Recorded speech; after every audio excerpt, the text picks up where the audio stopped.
আল্লাহ তাআলা যদি আমাদেরকে দায়িত্ব দেন, সুযোগ দেন, এই বগুড়া একসময় শিক্ষায় শিল্পে সারা উত্তরবঙ্গের জন্য একটা গুরুত্বপূর্ণ জায়গা ছিল। এটা 100 বছর নয়, এই ঐতিহ্য ছিল শত শত বছরে। বহু জায়গায় সরকারি বিশ্ববিদ্যালয় হয়েছে, আজও বগুড়ায় একটা বিশ্ববিদ্যালয় গড়ে উঠল না। আল্লাহ যদি আমাদেরকে সেই সুযোগ দেন, এটাও আমরা বাস্তবায়ন করবো ইনশাআল্লাহ। মোটা দাগের এই বিষয়গুলোর পাশাপাশি যমুনার দ্বিতীয় সেতু, এইটা বগুড়াবাসীর দাবি, এইটা পাশের গাইবান্ধার দাবি। আমরা ইনশাআল্লাহ এটাকে যৌক্তিক বিবেচনায় নিয়ে তার পদক্ষেপ সেটা আমরা গ্রহণ করব।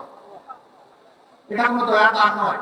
জামাতে ইসলামী তার দলীয় তহবিল থেকে এটা করবে না। আপনাদের যে টাকা, সেই টাকা দিয়ে কিন্তু এটা বাস্তবায়ন করা হবে। বলবেন এত টাকা আমরা দিতে পারি, হাত দিচ্ছেন তো আপনারা, আপনাদের টাকাটা জুড়িতে রাখতেছেন, আর জুড়ির তলা না থাকার কারণে বাইরে চলে যাচ্ছে। বাংলাদেশ থেকে 28 লক্ষ কোটি টাকা বিদেশে 15.5 বছরে পাচার করা হয়েছে। আমরা চেষ্টা করবো পেটের ভিতরে হাত ঢুকে ওই টাকা বের করে আনতে।